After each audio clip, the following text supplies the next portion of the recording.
말씀은 저와 여러분이 너무나 익숙한 말씀이죠. 잘 아는 말씀입니다. 마태복음 28장 우리 18절부터 우리 20절까지의 말씀이에요. 우리 신약성경 52페이지에 있습니다. 우리 마태복음 28장 우리 18절부터 우리 20절까지의 말씀, 이 말씀을 또 함께 같이 봉독했으면 좋겠습니다. 다 찾으신 줄 알고 우리 한 목소리로 같이 봉독하겠습니다. 예수께서 나와 말씀하여 이르시되 하늘과 땅의 모든 권세를 내게 주셨으니 그러므로 너희는 가서 모든 민족을 제자로 삼아 아버지와 아들과 성령의 이름으로 세례를 베풀고 내가 너희에게 분부한 모든 것을 가르쳐 지키게 하라. 볼지어다 내가 세상 끝날까지 너희와 항상 함께 있으리라 하시니라. 아멘. 우리 특별 수요 기도회로 또 2026년을 시작한 지 벌써 마지막 주네요. 이제 4주 차에 접어들었습니다. 우리가 영적 리셋이라는 그러한 제목으로 우리 수요 기도회를 진행해 왔습니다. 우리의 영적인 상태를 새롭게 하는 이 공장 초기화와 같은 이 영적인 리셋이 우리에게 언제 필요하다라고 말씀을 같이 나눴습니까? 영적 리셋이 우리에게 필요한 때는 언제이죠? 우리의 마음을, 우리의 내면을 살펴보실 때에 우리의 마음속에 온갖 종류의 지워지지 않은 그 임시 파일들이 우리 안에 가득 차 있을 때, 다시 말하면 세상의 염려와 근심들이 우리 안에 계속 있는 것이에요.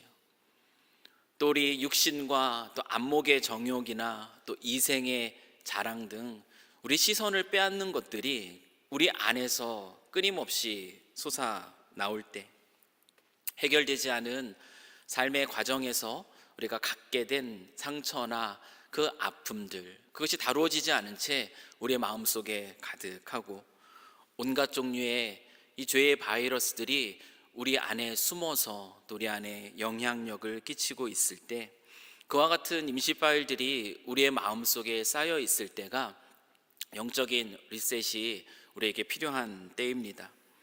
이러한 영적인 찌꺼기들, 우리가 제대로 다루지 않고 그대로 내버려둔 채 그냥 하루하루 또 한 해 한 해를 보내고 나면 우리의 영적인 시스템에는 아주 심각한 손상이 생기게 됩니다.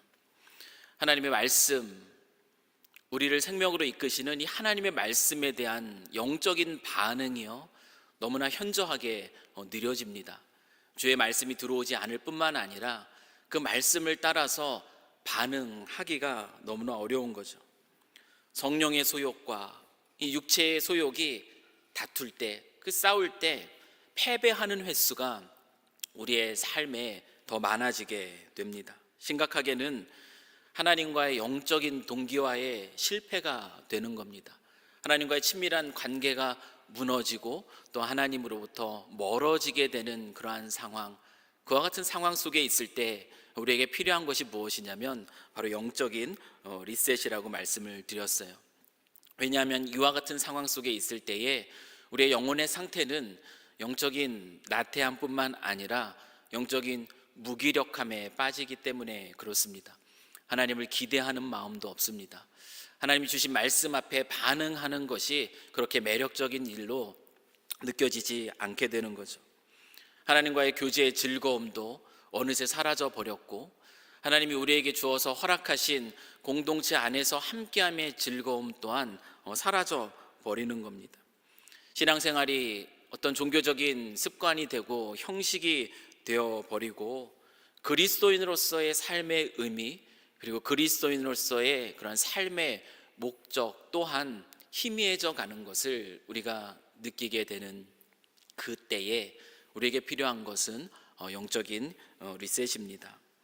우리가 지금 지난 3주 동안에 그와 같은 우리의 내면의 상태를 살펴봤어요. 우리 안에 영적인 리셋이 필요한 것인가? 영적인 진단이 우리에게 필요합니다. 정기적으로 우리는 우리의 내면의 상태를 돌아보면서 새로운 마음으로 우리의 영적인 상태를 리셋하는 그 때가 필요하지는 않을까 살펴야 된다라고 말씀을 같이 나눴죠. 이와 같은 상태에 내버려 두면 말씀드렸던 것처럼 우리의 영혼이 심각하게 손상됩니다. 그렇기 때문에 지난 3주 동안 우리에게 영적인 리셋이 필요하고 어떠한 리셋이 필요한지 지난 3주에 걸쳐서 3가지 리셋 버튼을 함께 나눴어요. 오늘은 마지막 시간이니까 또 이 내용들을 잠깐 또 정리하고 돌아가면 좋겠습니다. 첫 번째 리셋 버튼, 우리에게 필요한 것은 회개의 버튼입니다. 여러분, 회개라는 것은 단순한 죄의 고백이 아니에요. 잘못했습니다, 용서해 주세요, 단순한 죄의 고백도 아니고요. 이 회개라는 것은 그 과거의 실패에 대한 후회와 슬픔에 대한 감정적인 표현 또한 아닙니다. 다윗은 내 속에 정한 마음을 창조하소서, 그의 영적인 시스템이 죄로 인해서 무너졌을 때 그는 하나님께 부르짖습니다. 내 안에 정직한 영, 깨끗한 마음을 창조해 달라고 부르짖어요. 자신의 힘으로는 어찌할 수 없는 그 영적인 무력함을 하나님께 고백하면서 하나님께서 그 마음을 새롭게 다스려 주시기를, 하나님을 향한 그 시선을 놓친 채 영적으로 둔감하여져서 죄 가운데 있었던 그의 삶의 방향을 돌이켜서 하나님을 다시 바라보기 시작했습니다.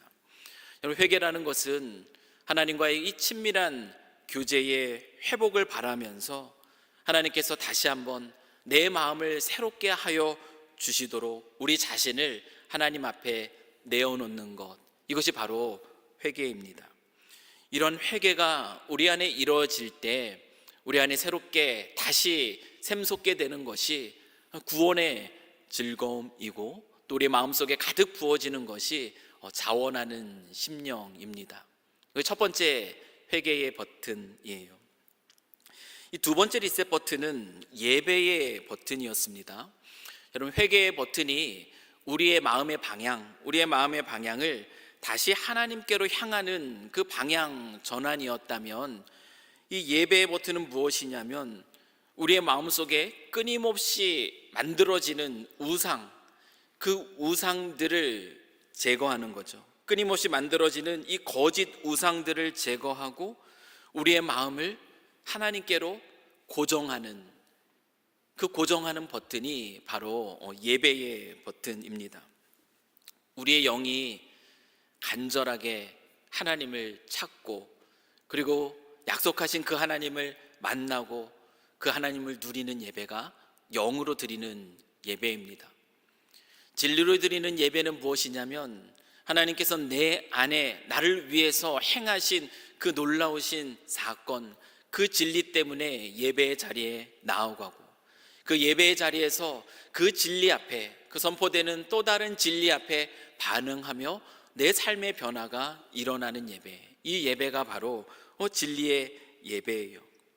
형식과 습관으로 그저 드리는 이 예배는 그 예배의 횟수를 더하면 더할수록 우리의 영적인 상태는 메말라갈 수밖에 없습니다. 그러나 우리가 영과 진리로 우리의 예배가 새롭게 되어서 영과 진리로 그 하나님께 예배하게 될 때 우리의 영혼은 다시 살아나기 시작합니다. 우리의 마음의 시선이 하나님께로 고정되게 되고 그리고 그 안에서 진리 안에 반응하며 그분을 만나기 때문입니다. 두 번째 리셋 버튼이었습니다. 그리고 지난주에 함께 다뤘던 세 번째 리셋 버튼은 관계의 버튼이에요. 다른 지체들과 관계 속에서 우리 안에 남게 된 어떤 관계의 독소들이 있습니다. 관계의 그 찌꺼기들이 있어요. 이런 부정적인 것들이 제대로 다루어지지 않을 때 그것은 우리의 참된 예배를 막습니다.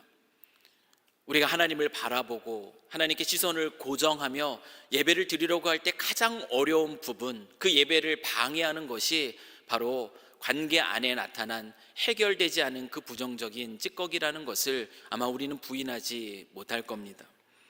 우리 다른 사람들과의 그 관계 속에 나타난 그 부정적인 찌꺼기들이 제대로 다루어지지 않을 때 우리는 참된 예배를 드리는 데 실패할 뿐만 아니라 우리의 영적인 삶에 심각한 어려움을 겪게 됩니다. 우리 영적인 삶을 가로막는 그 심각한 장애물이 바로 관계 안에 나타나는 부정적인 찌꺼기이기 때문에 그렇습니다. 바울은 우리 영혼의 에너지를 끊임없이 고갈시키고 또 하나님께 집중하지 못하게 하는 이 관계 안에서 나타나는 독소들, 그 독소들이 무엇인지를 소개해 줬습니다. 악독, 그 오래된 미움이에요. 노함과 분냄, 해결되지 않는 그 마음의 상태입니다. 악의를 가지고 떠들고 비방하는 독소들, 이와 같은 것들이 우리의 마음속에 나타날 때가 있어요. 이것들이 나타날 때에 그걸 내버려 두지 말고 단호하게 버려야 된다라고 바울은 우리에게 명령합니다. 여러분, 이와 같은 것들이 관계 안에서 어려움을 겪다 보면은 우리의 마음속에 틈탈 수 있습니다. 그것을 부정하는 것이 아니에요. 하지만 우리 영적인 삶을 위해서 바울은 권면하고 있어요. 즉각적으로 대응하여서 그와 같은 독소들이 우리의 마음에 자리 잡아 우리의 영혼을 손상시키지 못하도록 하라. 이것이 지난주에 우리가 함께 나눴던 말씀입니다. 구체적인 방법으로 바울이 우리에게 제시하는 것은 무엇이냐면 그 독소들을 제거하는 것, 그것은 바로 용서이다. 그래서 바울이 우리에게 가르쳐주고 있는 중요한 덕목이었어요. 그리고 용서의 기준이 무엇이라고 가르치는가 하면은 용서의 기준은 상대방의 어떠함이 아니었습니다.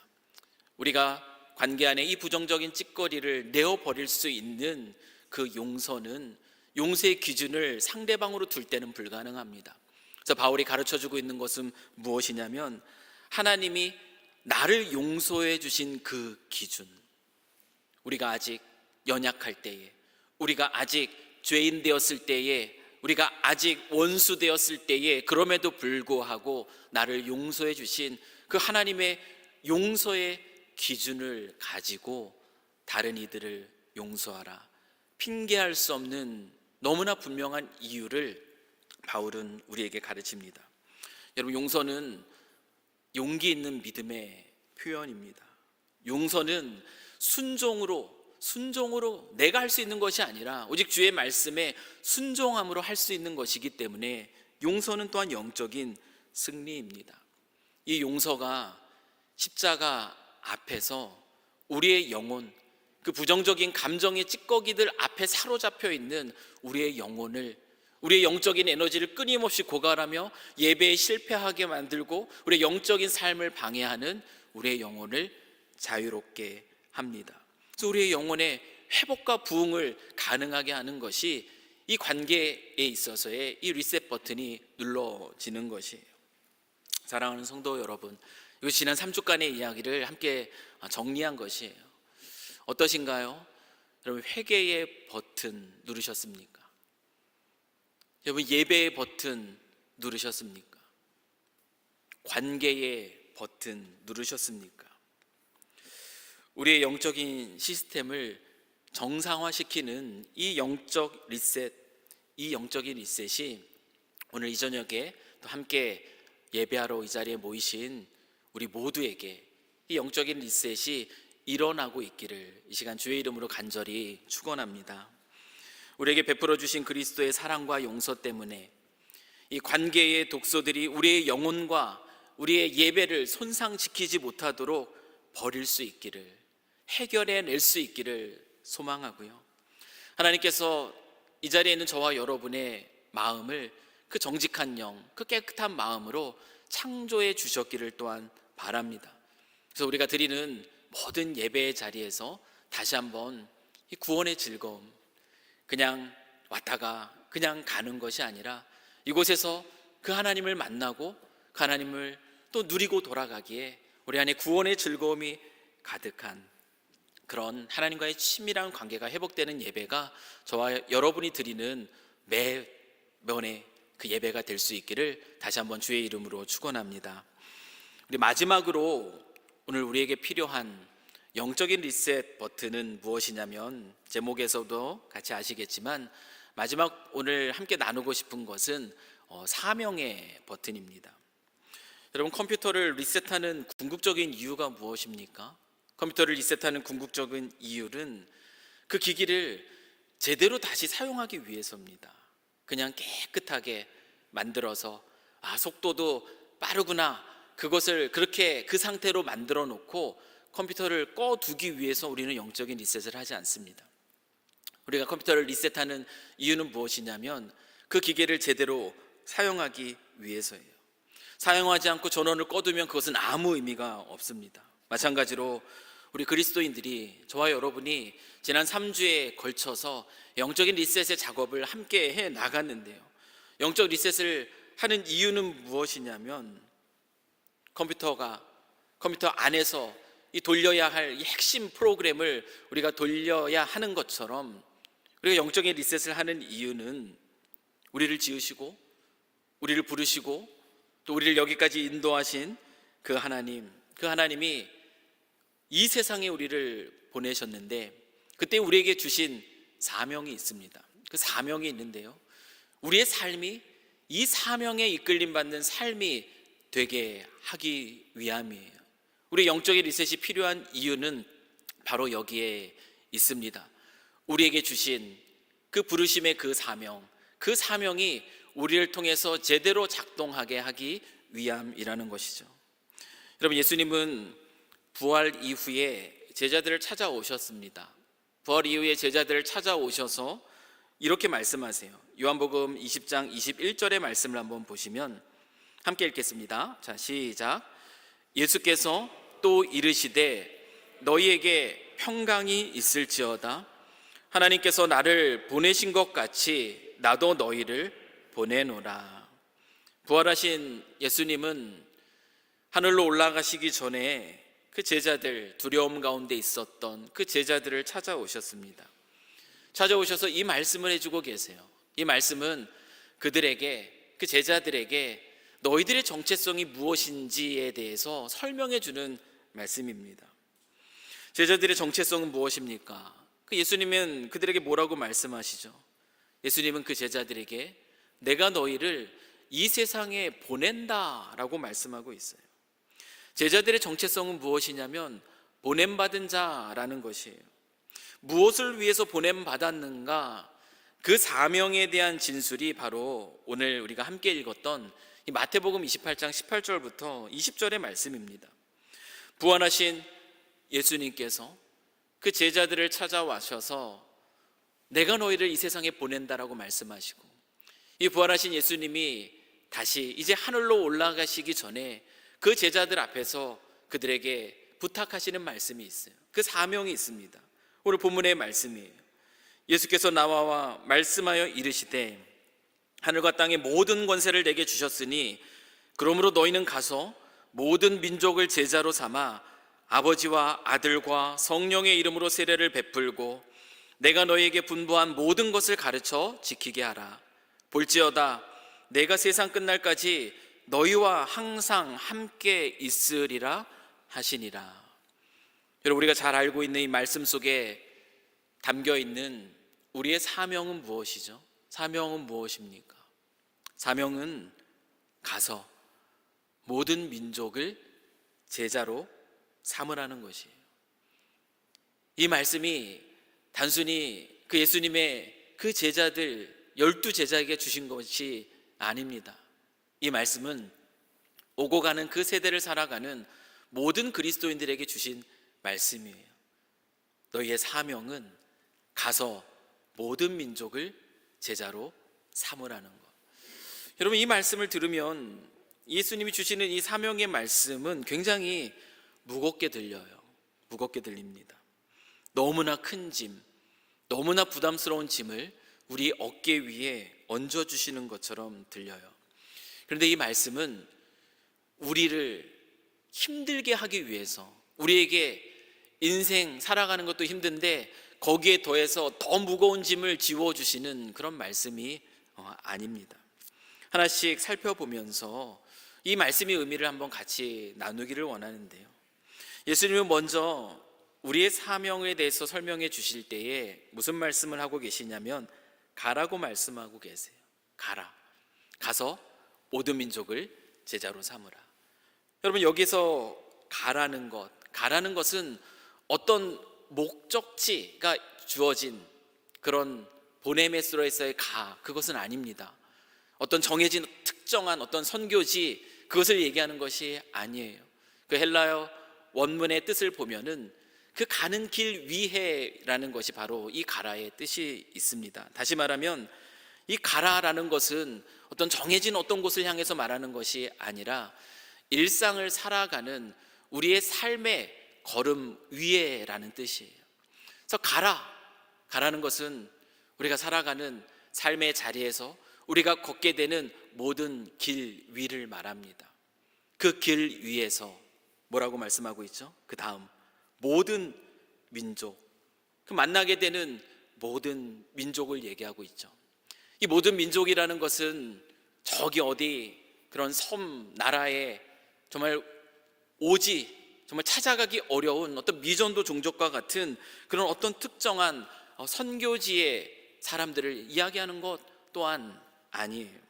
그것을 말한다기보다는 일상을 살아가는 우리의 삶의 길 위에서 우리가 갖게 되는 수많은 다양한 관계들을 의미하죠. 그 관계 속에서 만나게 되는 수많은 만남들을 이야기합니다.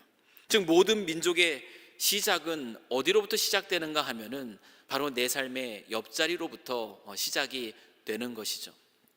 예수님은 우리의 일상의 삶 속에서 만나게 되는 그 다양한 관계 속에서 누군가를 제자로 삼으라 라고 말씀하고 계십니다. 그렇다면 여기서 한 번 더 우리가 같이 살펴보길 원하는 것은 무엇이냐면 이 제자로 삼는다라는 것이 무엇인가라는 것이에요. 그럼 제자로 삼는 것은 무엇이죠? 제자입니다. 제자는 예수 그리스도를 따르는 사람들이에요. 그의 말씀을 따라 살아가는 사람이 제자입니다. 여러분, 제자로 삼는다라는 것은 한 사람이 그리스도 예수를 믿고 따르고 그리고 그 안에서 자라가며 이제는 그리스도 예수를 또 전하는 자까지 그렇게 성장하게 되는 그런 긴 과정, 여러분 이것이 제자를 삼는 것이에요. 우리는 이 명령 앞에 무엇을 느끼죠? 너무나 이 명령이 크니까 우리는 이 명령 앞에 압도됩니다. 아니, 나 자신, 내 신앙 하나 제대로 다루지 못하는 게 난데 어떻게 내가 누군가를 제자 삼을 수 있을까? 어떤 한 사람을 만나고 그 한 사람이 주님을 알게끔 하고 그가 신앙 안에서 자라갈 수 있도록 양육하고 그가 또한 누군가 이제 또 한 사람의 그리스도인으로서 그리스도를 전파하는 자로 자라가게 하는 것, 여러분 그것이 우리가 가능할 수 있겠어요? 이 제자 삼는 것이 쉬운 일이 결코 아니라는 거죠. 이걸 내가 감당할 수 있을까? 우리는 이 질문 던질 수밖에 없습니다. 그런데 이 제자 삼으라는 이 명령 앞에서 우리가 지나친 부담을 갖지 않아도 되는 아주 놀라운 희소식이라고 하면 희소식이에요. 좋은 소식이 있습니다. 그것이 무엇이냐면 이 제자 삼기라는 것이요, 여러분의 신앙생활을 한번 돌이켜 보십시오. 이 제자 삼기라는 것이 나 혼자 할 수 있는 일이 아니라는 거예요. 여러분, 이 제자 삼는다라는 것은 공동체가 함께 감당할 수 있는 것이지 나 혼자 내가 어느 한 사람을 끝까지 그렇게 키워내는 것에 대한 엄청난 책임을 하나님이 나에게 그렇게 부여하고 있는 것이 아니라는 겁니다. 어떤 한 사람이 그리스도 예수에 대해서 관심을 갖게 하는 것, 그리고 그 한 사람이 복음의 진리의 말씀을 듣게 하는 것, 그가 이제 세례를 받게 하는 것, 세례받고 그리스도를 아는 지식 안에서 자라가도록 그가 양육되게 하는 것, 누군가를 또한 제자 삼는 일에 헌신할 수 있도록 도와주는 것, 여러분 이것은 우리가 공동체로서 우리가 함께 해 나갈 수 있는 것들이에요. 우리가 한 영혼을 향한 우리의 마음의 방향이 그렇습니다.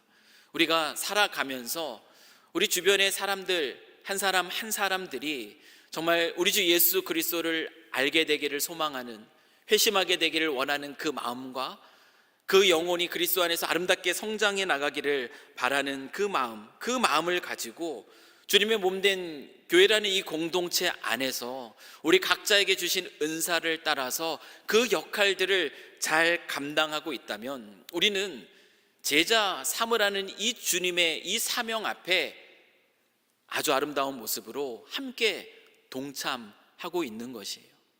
그 마음으로 한 영혼을 환대하고, 그 마음으로 내게 주신 가르침의 은사를 가지고 1:1 제자 양육을 하고, 그 영혼이 잘 성장할 수 있도록 다양한 모습으로 우리가 함께 그 목적으로, 우리의 어떤 만족과 우리의 어떤 영적인 그런 것을 구하는 목적이 아니라 한 영혼을 향한 이 주님의 이 사명을 붙들고 우리가 있는 자리에서 우리의 역할들을 공동체로서 함께 감당해 나가고 있다면 우리는 이 제자 삼는 이 귀한 일들을 함께 이루고 있다라는 것이죠. 사랑하는 성도 여러분, 우리는 그리스도 예수께서 우리에게 주신 이 사명을 위해서 이 세상에 보냄받은 존재입니다. 그것이 우리의 정체성이에요. 예수님은 부활하셔서 그 놀라운 사실을 그 연약하고 두려움 가운데 있는 제자들에게 가르쳐 주시고, 그리고 그들을 보내셨습니다. 다시 한번 떠나시기 앞서서 그들 앞에 그 사명을 다시 한번 재확인시켜 주시면서 그 길을 갈 것을 명령하고 계시는 것이에요. 성경은 이 세상의 헛된 것들을 추구하는 삶이 아니라 그리스도 예수께서 우리에게 맡겨주신 이 사명, 이 사명을 따라 사는 것이 우리 그리스도인들의 아주 기본적인 삶의 양식이라고 성경은 우리에게 분명하게 가르쳐 주고 있다는 것이에요. 그것을 강조하고 있다는 겁니다. 그런데 그럼에도 불구하고 우리는 이런 말씀을 듣는 것이 너무나 부담스러우실 거예요. 예수 믿고 구원받으면 끝이다. 이제 내 안에서 쉬어라. 그냥 그렇게만 말씀해 주시면 얼마나 좋을까. 여러분, 우리의 솔직한 마음 아니겠어요? 나는 이제 예수 만났으니까 이제 예수님 의지하며 살아가면서 예수님이 도와주시는 그런 은혜를 누리면서 그렇게 쉼을 들이며 살아간다. 여러분, 이것이 어쩌면 우리가 바라고 있는 솔직한 우리의 마음 아닐까요? 그래도 된다면 그렇게 살고 싶은 게 또 우리의 솔직한 마음 아닐까 싶습니다. 그런데 이런 마음이 들 때 우리가 기억해야 되는 아주 중요한 것이 있습니다. 사명은 그리스도 예수께서 우리 그리스도인들인 우리들에게 제시해주고 있는 삶의 방향이라는 것이에요. 우리가 어떠한 모습으로 어떻게 이 땅을 살아가야 되는지 우리의 삶의 목적을 가르쳐 주시고 그 길로 나아갈 것을 보여주시는 것, 이것이 바로 사명이라는 겁니다. 여러분, 사명을 바라볼 때, 이 사명을 우리에게 주시는데 우리가 이 사명을 바라볼 때 우리가 그 안에서 얻게 되는 놀라운 유익이 무엇이냐면, 우리가 인생을 살아가면서요, 이 사명을 바라보면 우리는 이 세상의 허무한 것들에 굴복하지 않게 됩니다. 여러분, 이 사명을 놓쳐버리면요, 우리는 이 세상의 헛된 것을 추구하며 살게 됩니다. 예수를 안다 할지라도 세상의 헛된 것들을 추구하며 살고, 그리고 결국은 그 열심히 달려간 그 길 끝에서 그 허무함, 그 공허함을 그 앞에서 무너질 수밖에 없는 것이에요. 이 세상에서 허무한 것에 굴복하지 않는 삶을 살아갈 수 있도록 예수께서 우리에게 삶의 방향을 제시해 주셨는데, 그것이 바로 사명이라는 것이에요. 사명을, 그 주님이 우리에게 가르쳐 주신 그 사명을 우리가 바라보게 되면은 우리가 누구인지를 우리는 삶의 자리에서 늘 다시 깨닫게 됩니다. 어떤 분인가? 우리가 이 땅에 속해 있는 그런 존재가 아니구나. 나에게 사명이 있다는 것을 볼 때, 아, 그렇지, 내가 이 세상에 족한 존재가 아니지, 이 세상의 헛된 것들을 추구하며 그러다 끝나버리는 인생이 아니지, 마저 나는 하늘에 속한 사람이지. 하늘에 속한 사람, 하늘과 땅의 모든 권세를 가지신 그 하나님이 통치하시는 이 하나님 나라의 백성이지, 우리가 누구인지를 다시 한번 기억하게 되는 것이고요. 뿐만 아니라 이 사명이라는 것은요, 무엇이냐면 우리가 하나님으로부터 받은 그 사랑에 대한 반작용입니다. 여러분, 이 사명이라는 것은 우리가 억지로 결심해가지고 그냥 할 수 있는 것들이 아니는 것이에요. 우리 안에 있는 어떤 내적인 어떤 힘을 막 쫙내가지고 간신히 막 억지로 복종하듯이 하는 것이 사명이 아니라는 것입니다. 그런 의미에서 사명은 우리에게 부담이 될 수 없다라는 것이에요. 여러분, 사명은 우리에게 베풀어 주신 그리스도의 사랑의 그 깊이를 깨닫게 되는 자, 그것을 아는 자가 주체할 수 없이 터져 나오는 그런 영적인 에너지, 그래서 나타나는 그 삶의 발걸음, 그러면 이것이 사명이라는 것이에요. 그리스도의 그 사랑을 깊이 있게 우리가 경험한다면, 내가 그 사랑 안에서 어떤 존재가 되었는지를 안다면, 우리 주변에 있는 그것을 알지 못하는 이들을 그냥 내버려 둘 수 없는 것입니다. 그래서 사명은 부담이 아니라, 짐이 아니라, 내가 억지로 뭔가 해야 된다 해가지고 할 수 있는 것이 아니라, 그 사랑에 대한 반작용으로 나타나는 우리의 영적인 에너지가 흘러가는 방향, 여러분, 이것이 바로 사명이라는 것이죠. 그리스도의 사랑을 알고 그리스도를 사랑한다면 여러분, 그 모습이 티날 수밖에 없어요. 무엇으로요? 사명으로. 여러분, 우리가 누군가를 사랑하고 누군가를 사랑을 받는다면 우리의 얼굴은 달라지지 않을 수가 없습니다. 티나지 않을 수가 없어요. 아, 연애하고 있구나, 티가 나잖아요. 그 삶의 에너지가 드러나지 않습니까? 사명이라는 것이 바로 그런 것이에요. 내가 그리스도인으로서 예수 그리스도의 얼마나 큰 사랑을 받고 있는가, 그리고 내가 정말 그분을 사랑하고 있는가, 그렇다면 그 삶의 모습, 주님이 가르쳐 주신 그 방향을 따라 우리는 걷게 되는 것이죠. 사명의 길을 걷게 될 수밖에 없는 것입니다. 마지막으로 이 사명이라는 것은 무엇인가 하면, 이 사명이라는 것은 우리의 삶의 에너지를 고갈시키는 것이 아니죠. 사명은 우리의 삶의 에너지를 채워주는 것입니다. 여러분, 예수님은 이렇게 말씀하셨어요. 요한복음 4장 34절입니다. 우리 같이 한번 이 말씀 읽겠습니다. 시작. 예수께서 이르시되 나의 양식은 나를 보내신 이의 뜻을 행하며 그의 일을 온전히 이루는 이것이니라. 예수님은 아버지께서 자신에게 주신 사명, 그건 무엇입니까? 그 십자가를 걷는 것이었습니다. 이 사명을 따르는 것이 에너지를 고갈시키는 것, 에너지를 쓰는 것이라고 말씀하지 않습니다. 뭐라고 얘기하고 있죠? 내 삶의 양식이라고 얘기하고 있어요. 나의 음식이라고 얘기하고 있습니다. 내 삶의 에너지라고 얘기하고 있어요. 쉽게 말하면 밥이라고 얘기하고 있는 것입니다. 마찬가지입니다. 여러분, 그리스도 예수께서 우리에게 제시한 삶의 방향이 있어요. 가서 모든 민족으로 제자를 삼으라. 일상에 걸어가는 삶의 길 위에서 만나게 되는 수많은 관계 속에 그들을 그리스도께로 인도하는 그 마음을 품고 살아가라. 여러분, 우리가 이와 같이 예수께서 우리에게 제시해 주신 삶의 방향을 따라서 우리가 그리스도께 받은 그 사랑에 대한 어쩔 수 없이 막 터져 나오는 그 작용으로 사명의 자리로 나아간다면 우리는 그곳에서 무엇을 얻게 되냐면 영적인 힘을 공급받습니다. 예수님 그 십자가의 길, 어려 보이는 그 길을 걸었지만 그 길 속에서 영적인 힘을 공급받습니다. 그래서 이 사명이 양식이 되었다라고 이야기하고 있는 것이에요. 왜 우리가 그 길에서 영적인 힘을 공급받는가? 오늘 우리에게 주셨던 이 마태복음 28장 18절에서 20절의 그 말씀이 그 이유를 우리에게 분명히 가르쳐주고 있습니다. 가서 모든 민족을 제자로 삼으라. 그 사명의 길을 걸어갈 때 우리가 거기서 무엇을 경험하게 됩니까? 예수님이 그 길을 걸어가는 자에게 약속해 주신 것이 있어요. 그것이 무엇이냐면 세상 끝날까지 내가 너희와 항상 함께 할 것이다. 여러분, 우리가 사명을 따라 걸어가면 그 자리에서 무엇을 경험하게 되냐면요, 하나님의 강력한 임재를 경험합니다. 아, 하나님이 나와 동행하고 계시는구나. 그 길을 걸어갈 때 우리는 경험하게 되는 것이에요.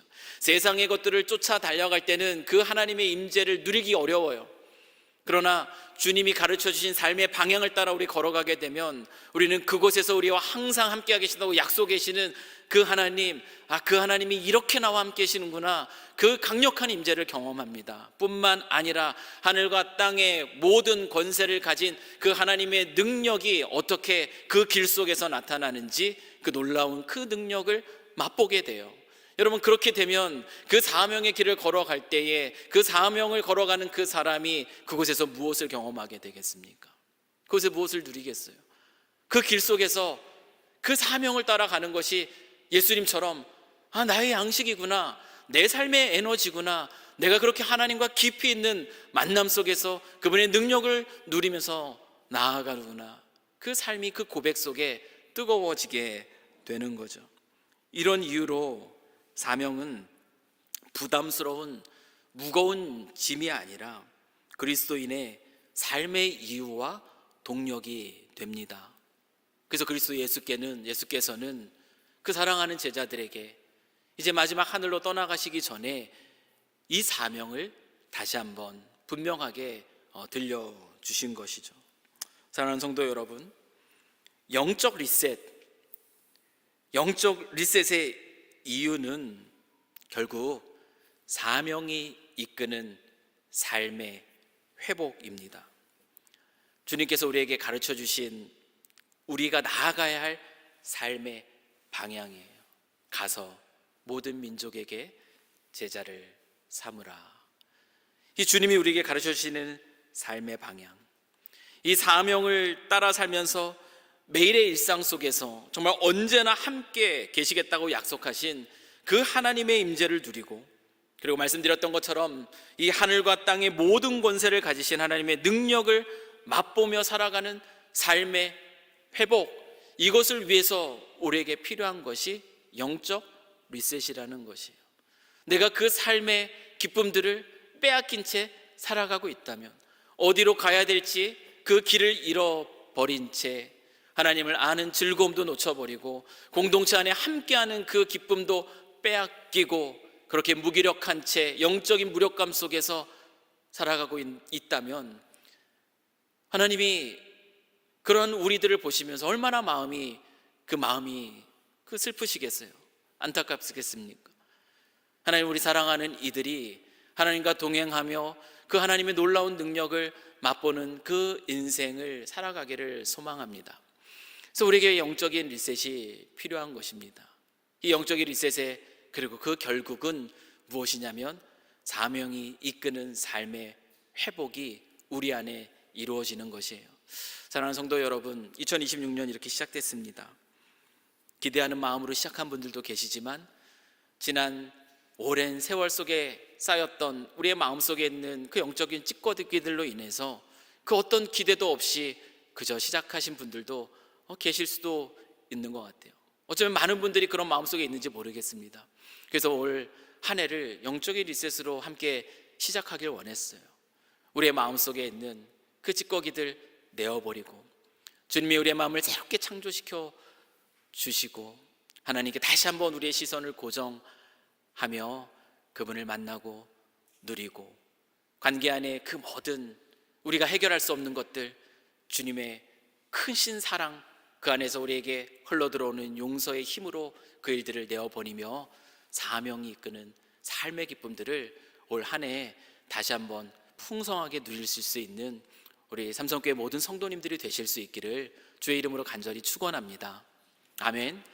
우리와 항상 함께 계시겠다라고 약속하신 임마누엘 되신 그 하나님의 강력한 임재, 그리고 그분을 힘입어서 살아가는 삶의 기쁨들이 얼마나 큰지를 올 한 해 정말 다시 한번 새롭게 누리시며 영적인 회복과 부흥을 경험해 나가시는 우리 2026년 되기를 다시 한번 주의 이름으로 간절히 축원합니다.